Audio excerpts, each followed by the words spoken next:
오늘 주시는 하나님의 말씀은 신약성경 고린도후서 6장 1절에서 2절입니다.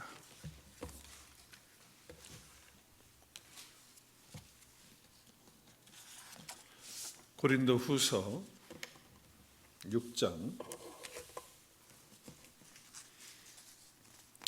1절과 2절 두 절 말씀이니까 한 목소리로 함께 봉독하면 좋겠습니다.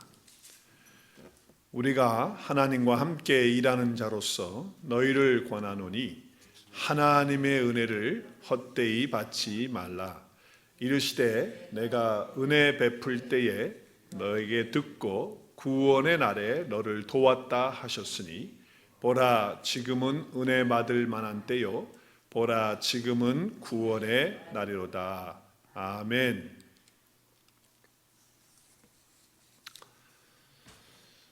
교회에 나와서 신앙생활 하다 보면 여러 가지 많은 말들을 우리가 배우게 되기도 하고 또 듣게 되기도 합니다. 그 가운데 우리가 정말 많이 쓰는 말, 또 듣는 말이 있다면 은혜라고 하는 그런 말일 것입니다.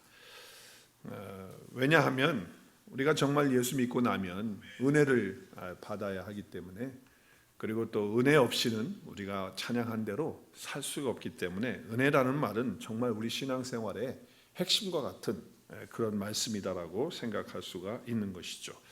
우리가 어떤 재능이나 또 어떤 조건이나 또 어떤 사람의 훌륭한 점이나 이런 것들이 다 필요는 합니다. 그렇다 할지라도 신앙의 길을 가는 동안에는 사실은 그것들이 어떤 재료는 될 수 있지만 그것이 본질이 될 수가 없기 때문에 아무리 좋은 것을 갖고 있다 할지라도 은혜를 받지 않으면 그러면 그것 가지고는 신앙의 삶을 살 수가 없다라고 하는 것입니다.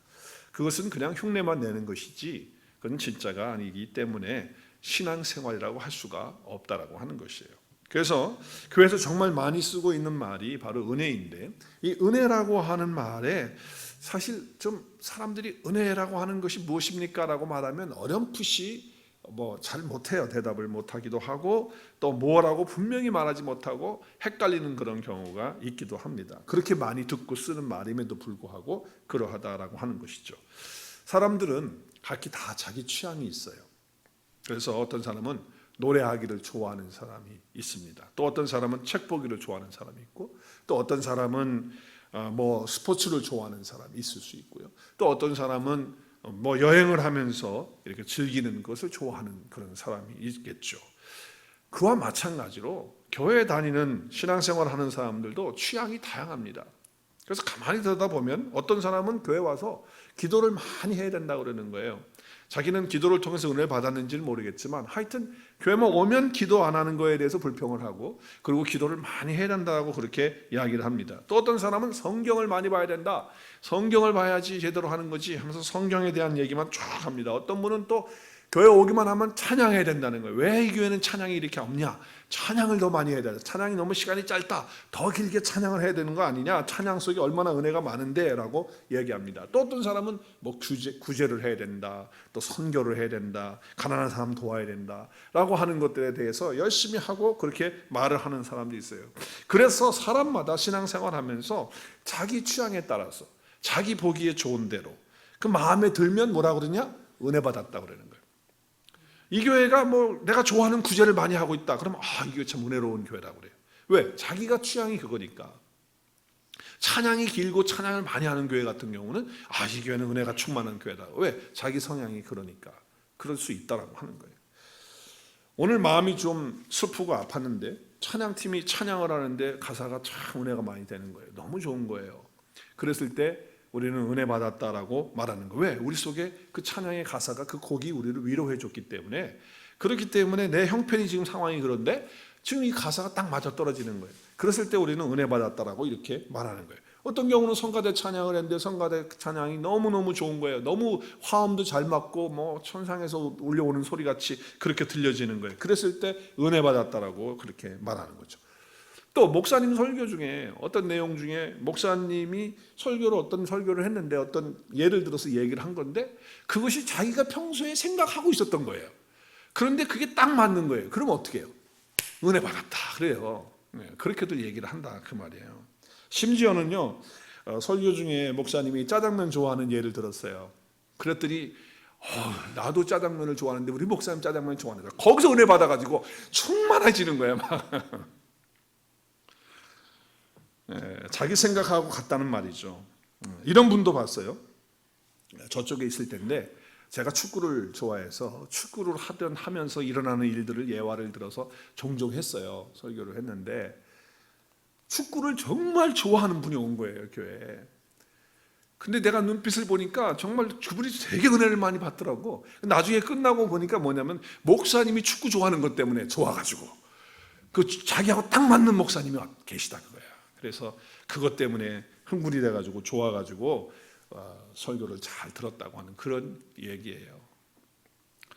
또 감동받는 것도 은혜죠. 설교 예약 가운데 목숨을 다 바쳐서 정말 힘들고 어려운 사람들에게 선행을 베풀고 어려운 지역에 가서 그런 사람을 도와주고, 또 가난하게 살았는데 정말 이렇게 신앙생활 하다 보니까 하나님 복 주셔가지고서 가난을 극복하고 부자가 되고 잘 됐다. 그러면 그 예화를 들으면 그냥 은혜를 받는 거예요. 또 병든 자였는데 병에서 나았다. 그런 간증을 들으면 그냥 거기서 은혜를 받았다고 말하는 거예요. 그래서 오늘 이 말씀이 무슨 말씀인지 잘 몰랐는데 깨달았다라고 하는 것에 대해서 은혜 받은 것은 별로 없고 전부 이제 그런 것들로 은혜를 받았다라고 말씀을 하는 거다 그 말이에요. 여러분 정말 오늘 시간에 어떤 경우는 설교를 하는데 막 목사님이 야단을 치듯이 설교를 하는 거예요. 혼내주는 설교를 하는 거예요. 그런데 목사님이 나한테 오늘 혼내주시면서 설교를 하는 말씀을 하셨다라고 하면서 은혜 받았다고 하는 사람들이 있더라고요. 그런 사람들은 정말 하나님께서 주시는 깨달음이 있어서 은혜를 받았다고 저는 그렇게 생각을 합니다. 어떤 경우는 설교가 너무 지루해가지고 오래 하니까 정말 참기가 어려운 거예요. 뭘요? 졸음을. 그래서 그냥 자주 잔 거예요. 잤는데 목사가 설교 끝나고 나올 때 손을 잡고 악수를 다 하니까 그거 피하기 위해서 축도 끝나기 전에 도망가는 사람이 있는가 하면, 왜냐하면 민망해서 미안하잖아요. 근데 어떤 사람은 아주 당당하게 나오면서 그거를 커버하기 위해서, 졸았다는 걸 커버하기 위해서 목사님 은혜 많이 받았습니다 그러고 나가는 분도 있더라 그 말이야. 시큰 졸고서 자고서. 모르겠어요. 저도 헷갈려요. 정말 은혜 받았다는 것이 뭔지 그것이 좀 헷갈릴 때가 있고 혼동스러운 때가 있다라고 하는 거예요. 아무튼 은혜라는 단어는 굉장히 용도가 다양하고, 그리고 나름대로 폭이 넓고, 또 자기 입장에서 다 은혜를 받는 것이기 때문에 그 상황이 또 다 다르다는 거예요. 그러니까 어떤 종류든 간에 은혜 받는 거는 맞는 거예요. 하나님 은혜 주시니까 받는 거니까 그게 맞다고 생각합니다. 교회가 아름다워지려고 하면 은혜가 있어야 되는 줄로 믿습니다. 성도가 아름다운 삶을 이끌어가고 정말 복된 삶을 가려면 은혜를 받아야지 제대로 살아가는 거예요. 우리가 이야기할 때 참 좋은 교회다라고 이렇게 말할 때 그 좋은 교회는 어떤 교회입니까? 은혜가 충만한 그런 교회라고 하는 거죠. 그래서 이런 경우가 있어요. 혈기를 부리고 막 소리를 지르고 화를 내고 이러는 분이 가끔 가다가 있거든요. 교회에 보면. 그러면 나이 많으신 권사님이 뒤에 가서 그분 불러서 뒤에 가서 조용히 이렇게 등 두들기면서 은혜 받으면 돼 이렇게 말해주는 경우도 봤어요. 우리 교회 권사님들도 그런 권사님들인 줄로 믿습니다. 정말 힘들고 어려울 때, 또 막 폭발해가지고 분노 터졌을 때 가가지고 야단치고 혼내주는 것도 물론 필요하겠지만 가서 따뜻하게 등 두들겨주면서 은혜 받으면 돼 라고 이렇게 해줄 수 있는 그런 자들이 돼야 되지 않겠나. 우리 옆에 있는 분들 한번 보시면서 은혜 받으면 됩니다. 등 두들겨 주시기 바랍니다. 은혜 받으면 됩니다. 은혜 받으면 된다 그 말이에요. 정말 그래요. 성경 말씀에 다양한 말씀이 나옵니다. 여러분 뭡니까? 무서운 하나님의 심판에 대한 말씀도 나오고요. 또 때로는 하나님께서 감동적인 그런 은혜의 말씀을 또 성경에도 기록을 해서 우리에게 주시기도 하고, 또 어떤 경우에는 어마어마하게 하나님이 참으시는 거예요. 참고 기다리시는 그런 가운데 하나님이 그렇게 우리에게 다가오시는 말씀으로 은혜를 주시기도 하고, 어떤 경우에는 정말 굉장히 하나님이 분노하시면서 야단을 치시면서 우리에게 은혜를 주시는 그런 경우도 있다는 거죠. 그러니까 이 모든 것들이 다 하나님의 은혜라는 거예요. 뭐 야단을 치든 분노를 하시든 기다리시든 뭐 어떤 상황이 됐든지 간에 우리에게 감동을 주시든 무슨 상황이 됐든지 하나님은 우리에게 은혜를 주시는 분이시다라고 하는 것입니다. 자, 오늘 말씀을 통해서 볼 때 우리는 정말 은혜를 받아야지만 된다라고 하는 거예요. 그래야 짝퉁이 아니고 진짜가 될 수 있다라고 하는 거예요. 자, 그런데 오늘 말씀에 보니까 은혜를 받아야 되는데 은혜를 또 잘못 받는 경우가 있다라고 하는 것을 오늘 말씀 통해서 우리에게 가르쳐주고 있어요. 고린도후서 6장 1절에 보면 우리가 하나님과 함께 일하는 자로서 오늘 말씀이죠. 너희를 권하노니 한번 읽어보세요. 하나님의 은혜를 헛되이 받지 말라. 우리 하나님은 은혜를 주시는 분인데 그 은혜를 헛되이 받으면 안 된다는 거예요. 그러니까 잘못되게 받는 은혜도 있다라고 하는 것을 얘기하고 있는 거예요. 은혜를 헛되이 받는 그런 것이 있다는 것을 말씀하고 있는 거죠. 이 세상에는 많은 사람들이 사는 것 같지만 알고 보면 두 종류의 사람밖에 없어요. 제가 볼 때는 얼굴 하얀 사람과 얼굴 까만 사람이 아니고 두 종류의 사람이 있어요. 그 두 종류의 사람이 누구냐? 자기가 죄인이라고 그렇게 하는 사람이 있어요. 나는 죄인이다. 나는 죄의 존재를 가지고 출생했고 죄의 존재 가운데 있는 사람이다라고 하는 것을 아는 사람이에요. 또 하나는 나는 죄인이라고 아니라고, 난 죄인이 아니라고 그렇게 하는, 죄인이 아니라고. 내가 무슨 죄를 졌다고 그래? 나한테 죄인이라고 말하지 마. 나는 그래도 나름대로 선하게 사는 사람이야. 이렇게 살아가는 사람이 있다라고 생각을 합니다. 하나님의 은혜는 사실은 자기가 누구인지 아는 데부터 시작을 하는 거예요. 내가 죄인이라는 사실을 알지 못하면 안 되는 거죠. 여러분, 많은 하나님의 사람들의 그 고백을 보면 하나님을 만나게 되면 하나님을 알게 되고 말씀을 깨닫게 되면 자기 자신이 누구인지를 분명히 알게 돼요. 그 첫 번째는 자기가 죄인이라는 사실을 알게 됩니다. 여러분, 이사야가 하나님의 부름을 받고 하나님의 사역을 할 때 하나님 앞에 그가 딱 서는 순간에 어떻게 선포한 줄 아십니까? 화로다 나여 망하게 되었도다. 하나님 앞에, 그 하나님의 영광 앞에 자기의 그 죄됨을, 자기의 죄인된 존재가 됨을 이렇게 고백하는 거예요. 나는 죄 때문에 망한다는 거예요. 그런 사람이라는 걸 자기가 보게 된 거예요. 다니엘 선지자 같은 사람은요, 자기 자신의 아름다운 빛이 썩은 것과 같은, 내가 겉모양은 건강하고 겉모양은 아름답고 내가 겉모양은 지금 나라에서 총리와 같은 역할을 하고 있지만 내 속은 정말 썩어 있는 그런 존재라는 것을 보았다는 거예요. 그런 잘하는 거죠. 사도 바울 같은 경우는 뭐라고 말합니까? 자기가 예수 그리스도를 만나면서 자기의 고백이 뭡니까? 나는 죄인 중에 괴수라고 하는 거예요. 그 고백을 하는 겁니다. 사도 요한은요, 하나님 앞에서 반모성에 가서 하나님의 나라를 계시를 통해서 보게 됩니다. 그때 그 하나님의 임재 앞에, 그 주님의 불꽃 같은 눈앞에 자기가 비춰지는데 영광의 주님 앞에서 죽은 자같이 됐다는 거예요.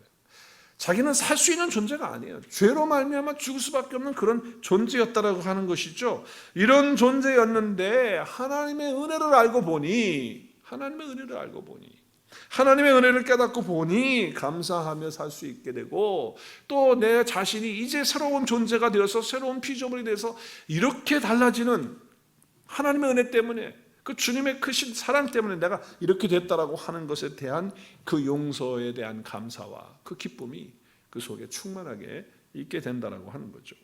자, 그래서 하나님은요, 어떤 상황 속에서도, 지금 우리가 코로나19로 인해서 여러 가지 힘들고 어려운 상황 속에서도 우리 하나님은 은혜를 주시는 분인 줄로 믿으시기를 바랍니다.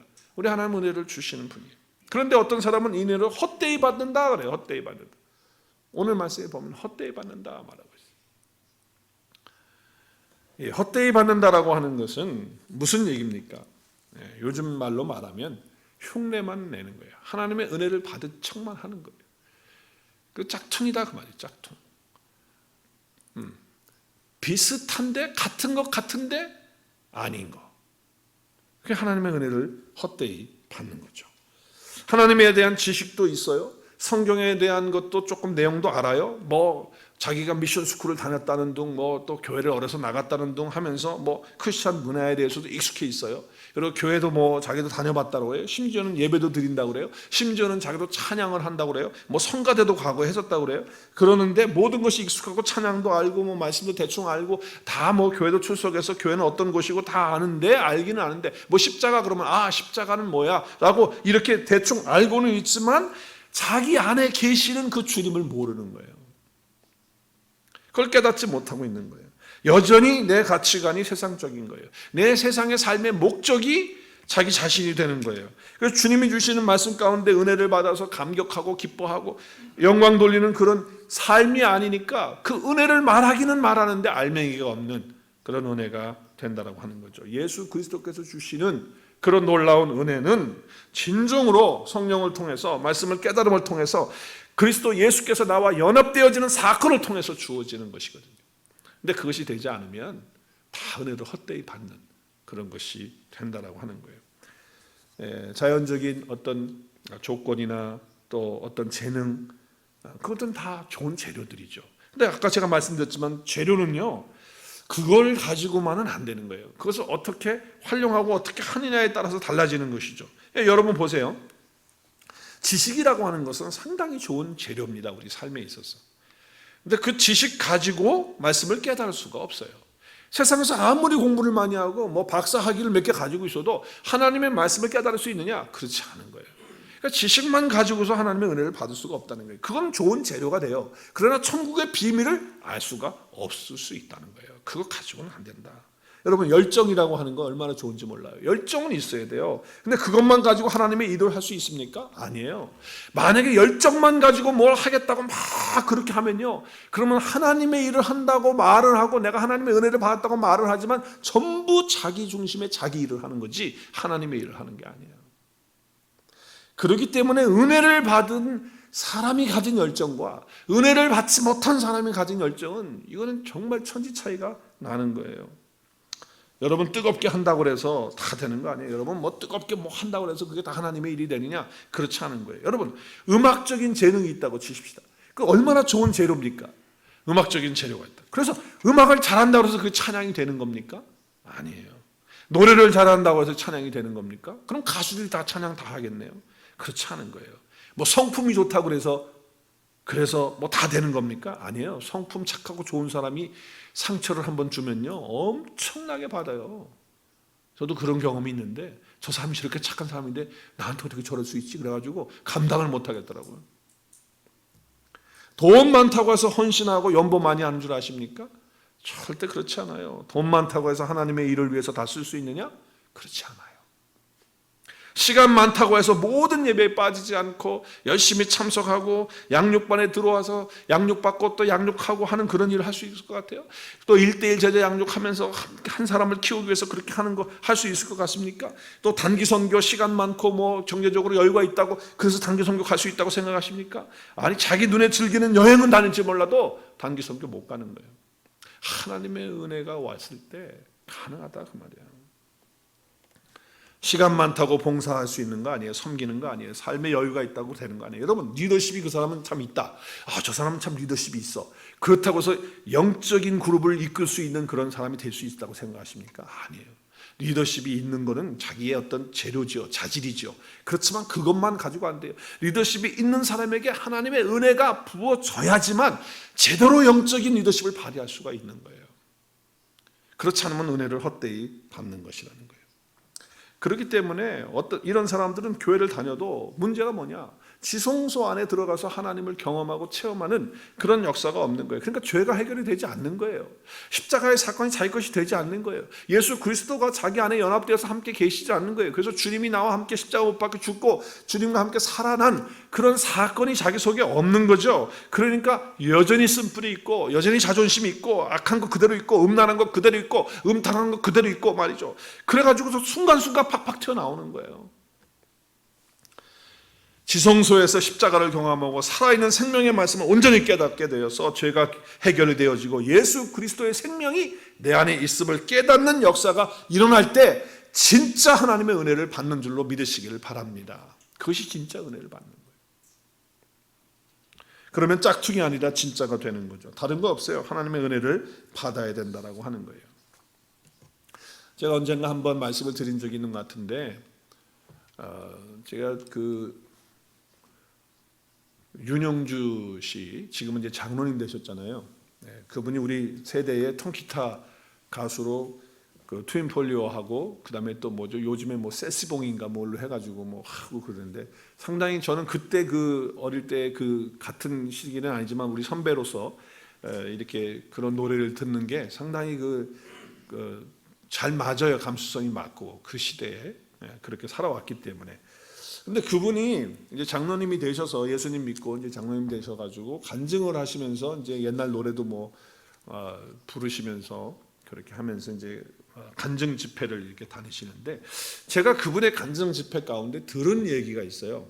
그 들은 얘기 가운데 하나가 뭐냐면 조영남 씨에 대한 그런 얘기인데, 저는 뭐 개인적으로 그분의 신상에 대해서 제가 지금 이야기를 하고 그렇게 해서 누가 된다고 하면 용서를 빌어야 되겠지만, 뭐 또 사람을 평가해서 나쁘게 뭐 이야기하려고 하는 것도 아니고요. 그거 아니에요. 이해해 주시길 바라고, 윤영주 그 장로님이 공식 석상에서 자기가 간증하면서 그렇게 얘기했고, 또 조영남 씨도 자기도 스스로 나와가지고서 자기는 사입이다 뭐 이렇게 얘기도 하고 그래요. 그렇기 때문에 제가 이야기하는 것입니다. 윤영주 장로님께서 그 조영남 씨하고 같은 교회를 고등학교 시절에 다녔는데 그분이 그렇게 노래를 잘했답니다. 정말 타고난 재질이, 지금도 잘하잖아요, 노래를 잘하는데, 그분이 노래를 하면은요, 뭐 특송을 한다든지 성가대에서 솔로를 한다든지 그러면요, 너무너무 많은 분들이 은혜를 받는다는 거예요. 찬양을 너무 잘하니까. 그래서 본인도 은혜를 받았어요. 본인도. 그래서 여러분 잘 알잖아요. 1974년도에 여의도에서 엑스플로 했잖아요. 그렇죠? 했나요? 대집회 엑스플로 74가 있었어요. 그때 많은 분들이 은혜 받고 그러는데, 그때 조영남 씨도 거기서 참석해가지고 은혜 받았다고 해요. 자기의 그 고백이에요. 그래서 은혜를 받아가지고서는 미국에 건너와서 신학교까지 공부했어요. 신학교까지. 그리고 뭐 각 미국 교회 다니면서 나름대로 찬양하고 간증하고 그랬다고요. 그리고 뭐 재주가 좋아가지고서 미술도 잘해가지고 뭐 그림도 잘 그린다 그러는데, 뭐 미술전도 하고 그랬잖아요. 근데 뭐 지난 몇 년에 그 미술전 하다가 뭐 그것도 뭐 다른 사람 대리로 해준 거 자기가 한 것처럼 해가지고 해서 뭐 그게 또 들통이 나서 문제가 된 적도 있긴 하지만, 하여튼 문제는 뭐냐면, 저는 지금은 모르겠어요, 그분에 대해서. 그러나 몇 년 전까지만 해도 제가 그분을 볼 때 그분은 정말 신앙인이 아니에요.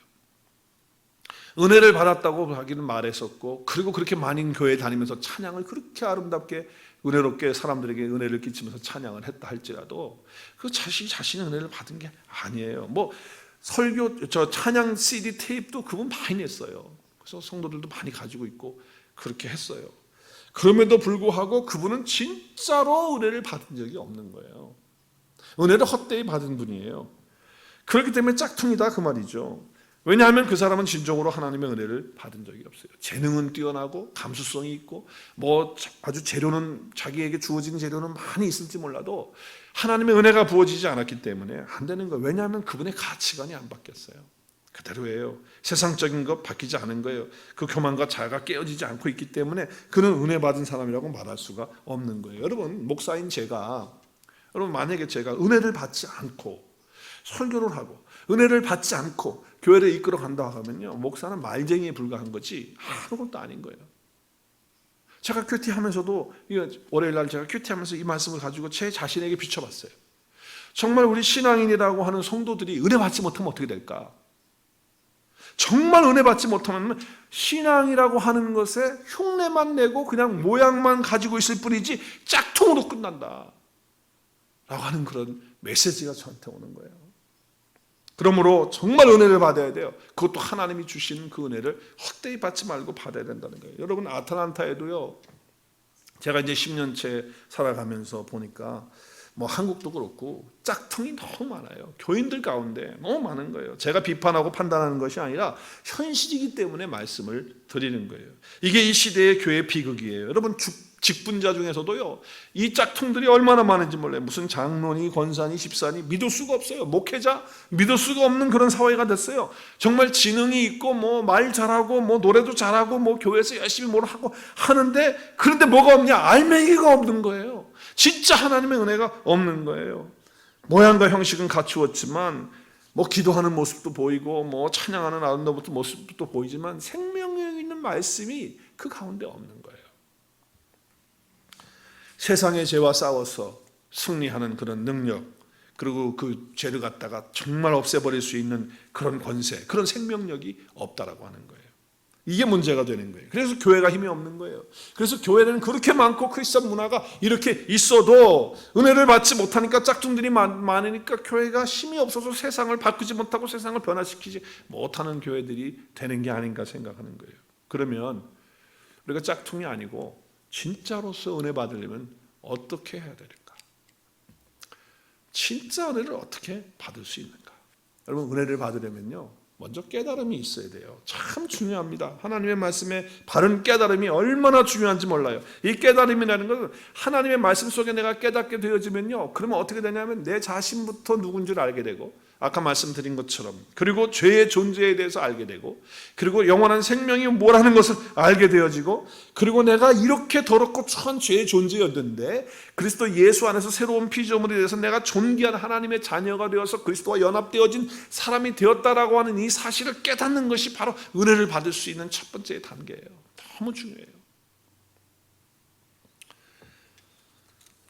그래서 은혜는 첫 번째로, 우리 지난주에도 말씀드렸지만 겸손할 때 받을 수 있는 거예요. 내가 하나님 앞에 죄인됨을 알고 내가 피조물됨을 알고 그 앞에 겸손할 때, 그래서 하나님은 더욱더 큰 은혜를 우리를 주시기를 원하시는데, 그 더욱더 큰 은혜를 어떤 자에게 주시느냐? 겸손한 자에게 그 은혜를 주신다는 거예요. 그 하나님 말씀 앞에 내가 무릎을 꿇고 엎드리는, 그 고개 숙이는 그런 마음, 또 무릎을 꿇는 주님 앞에 나가는 그런 마음을 가질 때 주님께서 그런 자들에게 은혜를 주신다라고 하는 거예요. 나는 죄인이라는 사실을 받아들이고 깨달아야 돼요. 그래서 나는 하나님의 은혜가 없이는 한순간도 살 수가 없다. 그리스도가 없이는 내가 살 수가 없다라고 하는 그런 겸손함이 있을 때 가능한 거예요. 또 어떤 경우에 가능하느냐? 두 번째는 결단이 은혜를 받게 합니다. 여러분, 하나님이 우리에게 주신 자유의지라는 게 있어요. 이 자유의지를 통해서 때로는 우리가 결단해야 돼요. 특별히 어떤 일 결단해야 됩니까? 죄를 끌어버리는 결단을 할 때 하나님은 은혜를 주세요. 죄를 가지고 포용하고 타협하고 죄 가운데 있으면서 은혜 받을 수 있는가? 못 받아요. 그 죄 가운데서 타협하지 않고 그 죄를 끊어버리는 결단. 내가 더 이상 이럴 수는 없지. 내가 어떻게 하나님의 자녀로서 이럴 수 있어? 라고 하면서 하나님이 주신 그 자유의 의지를 가지고 결단하고 돌이킬 때 하나님께서 그 순간에 은혜를 주신다는 거예요. 이게 진짜 은혜 받을 수 있는 비결이에요. 세 번째 또 한 가지가 있는데, 그것은 자기 포기를 통해서 은혜를 받게 됩니다. 정말 내가 하나님 앞에 아무것도 아닌 거예요. 내 감정도요, 내 생각도, 내 특별히 자존심도요, 다 내려놔야 돼. 이거 깨지는 순간에 하나님의 은혜를 주세요.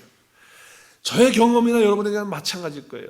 내가 주님 앞에 깨어지고 부서지고 나 자신의 자존심을 주님 앞에 내려놓을 때, 내 상황에 내 어떤 생각이나 내 감정을 내려놓을 때 하나님 나에게 은혜를 주신다는 거예요.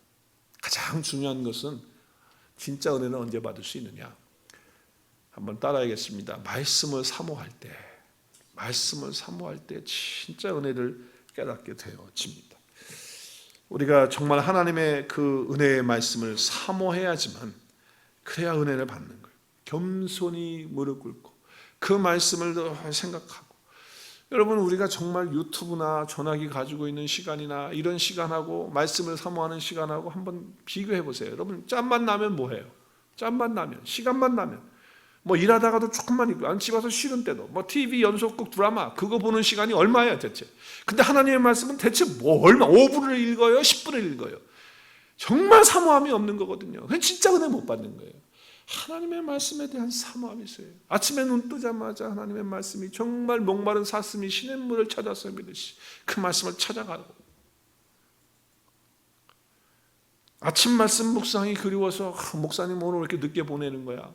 빨리 와야 되는데 하는 그런 사모함이 있고 기다림이 있어요. 그때 하나님께서 주시는 거예요. 여러분 말씀을 정말 사모하는 마음 가운데서 하나님의 놀라운 역사를, 그 하나님이 주시는 은혜를 경험하는, 그래서 가짜가 아닌, 어떤 짝퉁이 아닌 진짜가 되어지는 그런 축복이 있어지길 바랍니다. 오늘 주님이 주시는 메시지는 간단합니다. 우리 하나님은 은혜를 주시는 분이고 우리는 은혜를 받아야만 합니다. 그래야 짝퉁이 아니고 진짜가 되는 것입니다. 그러면 언제 이런 은혜를 받을 수가 있습니까? 언제 이런 은혜를 받을 수 있죠? 언제?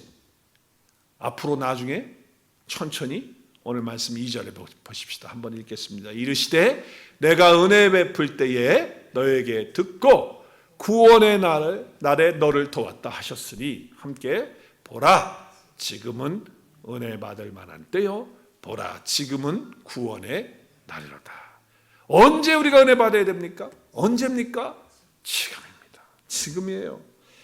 천천히 다음에 기회가 되면 아닙니다. 아주 클리어하고 분명하게 오늘 말씀하십니다. 지금이 은혜 받을 만한 때고 지금이 구원의 날이라고 말씀합니다. 여기 지금이 구원의 날이다, 은혜 받을 만한 때라고 하는 것은 1차적으로 예수 그리스도께서 재림하시기 전까지, 다시 오시기 전까지는 다 은혜의 때입니다. 구원의 때입니다. 그러나 주님이 다시 오시는 날이 되면, 그러면 그때는 마지막 심판의 때이기 때문에 그때는 은혜의 날이 아니고 구원의 날이 아니고 심판의 날이 되는 거예요. 1차적으로 그런 거예요. 그러므로 우리는 이미 말씀을 통해서 미리 보고 살아가는 사람들이에요.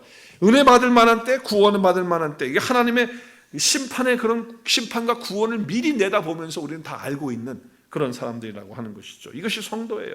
지금이 은혜 받을 만한 때라고 할 때, 여기 때라고 하는 이 헬라어는 카이로스라는 단어를 써요. 근데 그 의미는 어떤 의미냐면 이런 의미입니다. 하나님께서 기다려 주시는 시간이에요. 하나님께서 열어주시는 시간이에요. 그러니까 이 시간은 똑딱똑딱똑딱 하는 24시간의 시간이 아니에요. 하나님의 주권과 하나님의 섭리 가운데서 하나님이 기다려주시고 열어주시는 그런 시간이에요. 그게 바로 카이로스예요. 그러니까 하나님이 지금 나와 함께 하시는 그런 은혜 가운데서 복을 주시고 은혜를 주시는 그런 시간이다라고 하는 것이죠. 자, 카이로스는요, 딱 이 카이로스가 지나가면 어떻게 될까요? 이거 딱 지나고 나면 뭐예요? 하나님의 심판이 있는 거예요. 이 시간이 끝나면 다 끝나는 거예요. 이게 바로 카이로스의 시간이에요. 연장되는 시간이 아니라는 거예요. 그러니까 오늘 이 시간에 비록 우리가 온라인으로 또 우리 성도들 몇 분이 나와서 함께 예배하지만, 바로 온라인 앞에서 예배를 드리든지 오늘 이 시간에 예배를 드리든지, 이게 바로 은혜의 때고 은혜의 시간이에요. 이게 오늘이 최대의 날이라는 거예요. 하나님이 우리에게 허락하신 은혜의 문이 열렸기 때문에 얼마나 감사한지 몰라요. 그래서 하나님이 주신 은혜 받을 때는 언제라고요? 지금 이 시간이 은혜 받을 때다. 이게 최고의 날이다라고 하는 거예요. 그러니까 히브리서의 말씀에 보면 이렇게 말씀해요. 3장 13절 말씀 같이 한번 보겠습니다. 오직 오늘이라 일컫는 동안에 매일 피차 권면하여 너희 중에 누구든지 죄의 유혹으로 완고하게 되지 않도록 하라. 여기 지금 오늘이라고 하는 단어가 나와요. 근데 오늘이라고 하는 단어는 헬라어로 세메론인데, 이 세메론이라고 하는 단어는 날짜가 아닙니다. 이건 절대 날짜가 아니에요. 오늘은 우리가 오늘 그럼 5월 3일 2020년 이걸 말하는 게 아니에요. 예, 오늘 이 세메론이라고 하는 이 말은요, 이런 뜻이 담겨져 있어요. 여러분이 꼭 그렇게 좀 오늘이라고 하는 거, 지금이라고 하는 것이 오늘 우리 메시지. 언제 은혜를 받을 수 있느냐? 지금이다. 오늘이다. 그럼 그게 뭐냐? 라고 했을 때 여러분 오늘 이 말씀을 마음에 있으면 새겼으면 좋겠어요. 자, 오늘 지금이라고 하는 것, 우리가 은혜 받을 때는 오늘이고 지금인데, 그 세메론이라는 게 뭐냐? 하나님의 자녀들에게 있어서 하나님의 자녀들이 천국의 비밀을 깨달아서 그리스도의 편지가 되는 때입니다. 내가 그리스도의 편지가 돼서 내 마음속에 하나님의 말씀이 새겨지고 하나님의 말씀이 되어서 내가 이제 하나님 말씀이 되어지는 그 천국의 비밀을 깨닫는 그 순간이 바로 오늘이에요. 그게 세메론이에요. 또 하나님의 자녀들에게 있어서 하나님의 자녀들이 천국의 비밀을 듣고 깨달아서 그리스도가 편지가 되는 때를 말하고, 그리고 또 뭘 말하느냐? 예수 그리스도 안에서 부요함과 자유함을 얻는 사건을 말하는 거예요. 내 안에 말씀을 통하여 하나님의 은혜를 통해서 마음이 풍성해지고 부유해지고, 그리고 참 자유를 얻는 그 시간이 바로 오늘이라는 거예요. 지금이라는 거예요. 그게 은혜라는 거예요. 또 오늘 은혜라고 하는 것이 뭐냐? 내가 하나님의 말씀으로 충만히 채워져서 그 말씀을 깨달아서 내 마음판에, 내 신비에 새겨진 그 날이 바로 오늘이에요. 그게 바로 지금이에요. 그게 바로 은혜 받을 때가 지금이라, 오늘이라고 하는 말씀이에요. 그래서 그 말씀의 풍요를 누리는 날이 바로 오늘, 지금이라는 거예요. 우리가 언제 은혜 받아야 됩니까? 오늘 받아야 돼요. 지금 받아야 돼요. 바로 이런 말씀이 담겨져 있는 거예요. 그래서 하나님의 은혜를 헛되이 받지 말아야 됩니다. 정말 우리는 짝퉁이 되어지는 삶이 되면 안 돼요. 하나님의 은혜를 받아서 헛되이 받지 말고 진짜 은혜를 받아서 지금이 은혜 받을 만한 때고 구원의 날인데 지금 이 시간 날마다 매일매일 순간마다 정말 겸손하게 주님 앞에 무릎을 꿇고 내가 죄인됨을 주님 앞에 고백하고 그리고 죄 앞에서 결단하고 그리고 나 자신을 스스로 주님 앞에서 나 자존심까지도 다 내려놓고 포기하고 그리고 하나님의 말씀을 정말 간절히 사모하는 그 말씀을 드라마보다도 더 사모하는 내일 나오는 연속극에 뭐가 나올까 보다도 더 기대가 되는 그런 사모하는 말씀을 붙들고 묵상하고 삶에 적용해서 예수 그리스도 안에서 주시는 오늘 지금 세메론의 은혜가 저와 여러분 가운데 있어지기를 바랍니다. 그래서 진짜 은혜를 받고 짝퉁이 아니라 진짜가 되어서 우리 하나님이 원하시는 진짜 은혜 받은 자의 삶을 하나님